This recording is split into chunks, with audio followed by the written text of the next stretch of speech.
ಇನ್ನು ಮುಂದೆ ನಿಮ್ಮ ನೆಚ್ಚಿನ ಧಾರಾವಾಹಿಗಳ ಫುಲ್ ಎಪಿಸೋಡ್ಗಳು ಸನ್ ನೆಕ್ಸ್ಟ್ ಆಪ್ನಲ್ಲಿ ಮಾತ್ರ. ಅತ್ತೆ, ಡೆಫಿನೆಟ್ ಆಗಿ ಇದು ಮೀರಾನೇ ಅನ್ಸುತ್ತೆ. ಪೂಜಾ, ನನ್ ಮನ್ಸ್ಗೂ ಹಾಗೆ ಅನಿಸ್ತಿದೆ. ಬಾ ಹೋಗಿ ನೋಡೋಣ.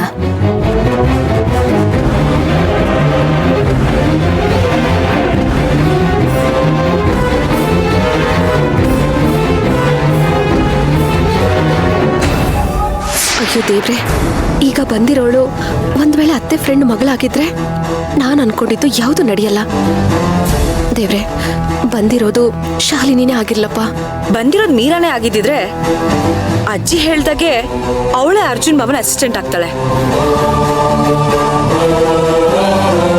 ಅಯ್ಯಯ್ಯೋ, ಹಾಗೆ ಮಾತ್ರ ಆಗದೆ ಇರ್ಲಪ್ಪ. ಮೀರಾನೇ ಅನ್ಸುತ್ತೆ.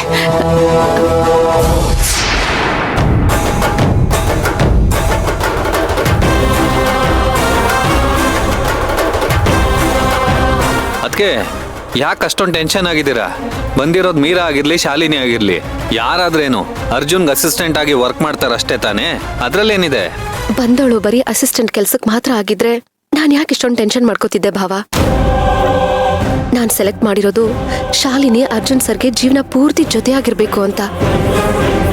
ಈಗ ಬಂದಿರೋಳು ಮೀರಾನೇ ಆಗಿದ್ರೆ ಎಲ್ಲ ವಿಷಯದಲ್ಲೂ ಅರ್ಜುನ್ ಸರ್ಗೆ ಕೇಪಬಲ್ ಆಗಿರೋ ಶಾಲಿನಿ ಅಂತ ಹುಡುಗಿ ಮಿಸ್ ಆಗ್ಬಿಡ್ತಾಳೆ. ಆಮೇಲೆ ಶಾಲಿನಿನ ಈ ಮನೆಗೆ ಕರ್ಕೊಂಡು ಬರೋದಕ್ಕೆ ನನಗೆ ಬೇರೆ ನೆಪಾನೇ ಇರಲ್ಲ. ಏನ್ ಮಾಡ್ಲಿ ಅಂತಾನೆ ಗೊತ್ತಾಗ್ತಿಲ್ವಲ್ಲ. ಯಾರಪ್ಪ ನೀನು? ಏನಾಗ್ಬೇಕಾಗಿತ್ತು? ಮೇಡಮ್, ಕಾಶ್ಮೀರಿ ಸೀರೆ ಮೇಡಮ್, ಚೆನ್ನಾಗಿರುತ್ತೆ ತಗೊಳ್ಳಿ ಮೇಡಮ್. ಬೇಡಪ್ಪ, ಕಾಶ್ಮೀರಿ ಸೀರೆನೂ ಬೇಡ, ಶಾಲು ಬೇಡ, ಸುಮ್ನೆ ಹೋಗ್ತಾ ಇರು. Madam, by one get one madam, ತಗೊಳ್ಳಿ ಮೇಡಮ್. ಬೆಳಿಗ್ಗೆ ಬೆಳಿಗ್ಗೆ ಯಾಕೋ ತಲೆ ತಿಂತ್ಯಾ? ಹೋಗೋ, ಸುಮ್ನೆ ಬೇಡ ಅಂತ ಹೇಳಿಲ್ವಾ? ಮೇಡಮ್ ತಗೊಳ್ಳಿ ಮೇಡಮ್, ಚೆನ್ನಾಗಿರುತ್ತೆ ಮೇಡಮ್, ತಗೊಳ್ಳಿ ಮೇಡಮ್. Madam please madam. ಏನಾಯ್ತು ಕಲ್ಪನಾ? ಯಾಕಮ್ಮ ಒಳ್ಳೆ ಎಕ್ಸ್ಪ್ರೆಸ್ ಟ್ರೈನ್ ತರ ಹೋದವಳು ಯೂ ಟರ್ನ್ ಮಾಡ್ಕೊಂಡು ಹಂಗೆ ಬಂದ್ಬಿಟ್ಟಿದ್ಯಾ? ಯಾಕೆ?